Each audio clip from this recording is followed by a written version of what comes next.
I thought of this morning. Baseball should have a new campaign. Shohei Ohtani, better than Babe. Oh, he is, right? You know that, right? He plays for the Angels. I live in L.A. County, which is north of Orange County, and I've never seen an Angel hat here. So it's the second most popular baseball team, probably the seventh most popular sports franchise in the area of which I live. So he doesn't get a lot of acclaim and a lot of publicity. He's unbelievable. He is simultaneously an ace and the home run king. He's the only player ever to have 20-plus home runs and over 80 strikeouts in a season. Babe Ruth has always been a lot of mythology. I'm sorry, old heads, it's true. Did you know this about Babe Ruth? Most people don't. He started in Boston with the Red Sox as a pitcher. He was very dominant. Babe Ruth was a dominant pitcher. But in those years with the Red Sox, he had 49 home runs in 6 years. 8 a year. He was a pitching story, not a hitting story. Well, it was a dead ball era. 8 home runs a year against that level of competition? It must have been some dead ball. Did it come out of the coffin? They had to go to a cemetery to get the baseballs? How dead was it? Then he goes to New York, and Babe Ruth actually didn't pitch. You didn't know that. No, he only started 2 games ever as a Yankee. First year in New York, he pitched 4 innings. The next year, he pitched 9 innings, and Babe was done pitching in New York. So in Boston, he was a pitching star with power, but not that much power. Then he goes to New York, he's just a hitter, which is, by the way, a great hitter. Shohei Ohtani is doing it simultaneously against global talent, against the world's best baseball players, in a sport now that's all about specialists. People don't understand this. First of all, Babe Ruth was 6'2" and a little overweight, and he looked like a giant. Shohei Ohtani is 6'4". On the 40-man Angels roster, I looked up this morning, he's the 5th tallest guy in his own team. Babe looked like he was a foot taller than the entire sport. Babe never faced an elite closer. He never had to face a cutter, global talent, specialist, or 4 times a night. Shohei Ohtani will often face 4 different pitchers, all throwing gas, 95 plus. Have you watched baseball? Dudes are cranking now. When I was a kid in the 70s, forget Babe Ruth's era, in the 70s, the dominant baseball team was the Cincinnati Reds. They had one guy that threw in the 90s, Don Gullett. He was a high school football star in Kentucky. He went on to be a great pitcher for the Reds, a left-hander, number 35. Remember him well, my favorite team, my favorite pitcher. Gullett threw 95. Only pitcher on the Reds that threw in the 90s. They had Fred Norman, Jack Billingsley, Clay Carroll. They had off-speed guys. That's the way baseball was. Baseball now is all guys throwing absolute gas. Ohtani faces all of them and rolls his eyes and rolls a ball about 490 feet. He's an unbelievable talent, but he plays for the Angels, and I'll be honest, in Los Angeles, and they're just down the road. I used to live 40 minutes from the stadium. You never see an Angels hat. You never see an Angels hat in L.A. County. It's Dodger cap, it's Rams, it's Lakers, it's USC, it's UCLA. So, and the idea, the specialist thing's amazing. Babe didn't face middle relievers and setup men, and everything now in life is specialists.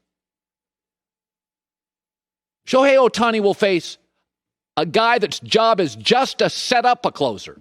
He comes in the 7th and pitches to 2 batters. That's his job. Babe Ruth faced plumbers and sandwich makers and drywall fitters, if they had drywall back then. That's what he faced. Mechanics. It was your second job. You were exhausted coming to the park. Shohei Ohtani faces the world's best talent. Their job is to often pitch to 2 batters in the 7th inning to set up your closer. And he is destroying the sport, global talent at the same time. Better than Babe. And it's not close. This kid is a remarkable all-time talent. Baseball needs to do a better job marketing him. And by the way, you are free to use my campaign. It will offend some of the old heads. Get off my lawn. Who cares? They're not going anywhere. If you wanna get people excited about this kid, watch him tonight. It's just, there's nothing like him in my life. Nothing like him. An unbelievable talent. Okay. So everybody's freaking out. Team USA.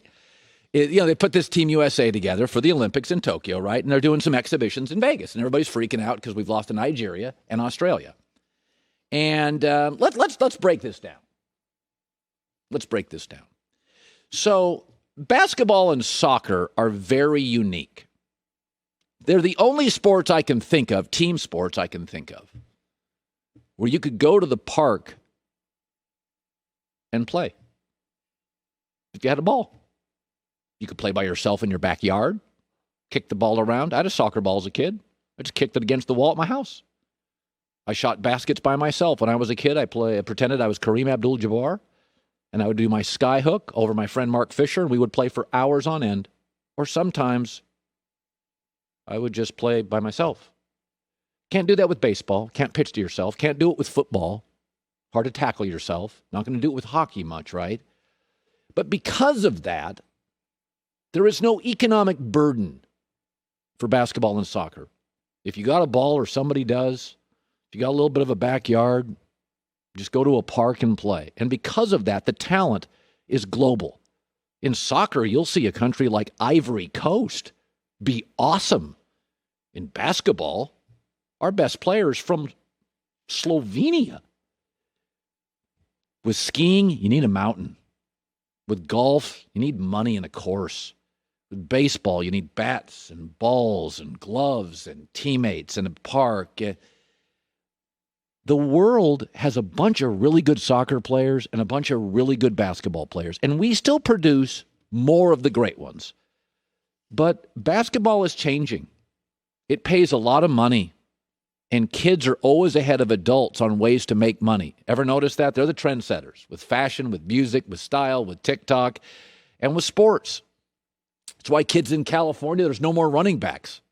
We have a state of 39 million people. There's about 2 good running backs in the state a year. Why? Because the kids are all like, I don't want to get hit. I want to be a receiver and quarterback. I want to make all the money. You can find 50 good wide receivers, 4-star wide receivers in California. You can find 12 good quarterbacks. Everybody recruits quarterbacks in Southern Cal. Notre Dame does, Michigan does, USC does, Pac-12 does, Clemson does, Alabama does, LSU does. Everybody does. Because the kids are like, I won't play running back and get hit. Kids see the money in soccer. Messi made $650 million. Kids see the money in basketball.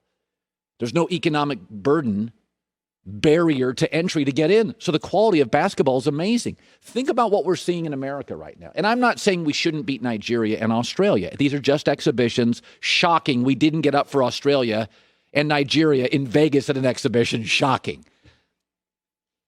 But I'm going to tell you what's happening right now in the NBA. Right now, this second. Who's dominating the finals individually? Giannis. He's from Greece. The best young player, I think we'd have to admit it's Luka. He's from Slovenia. The MVP, Nikola Jokic from Serbia. The runner-up, Joel Embiid from Cameroon. The defensive player of the year is from France, Rudy Gobert. There's no reason to be afraid of it. There's no reason for fear.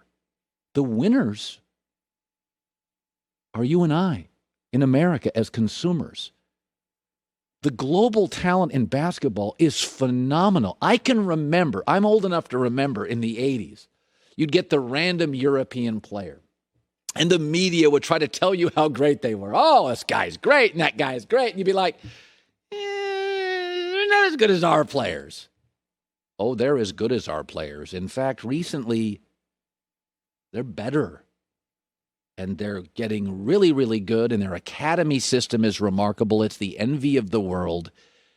And that means if we, in an exhibition game, throw a bunch of players off a COVID bubble and a condensed season who are washed, and they don't care, and half are free agents, and Jason Tatum's got a new coach, and Bradley Beal's going to have a new teammate, and Dame's going to have a new team, and they're not really focused, you can lose to Nigeria.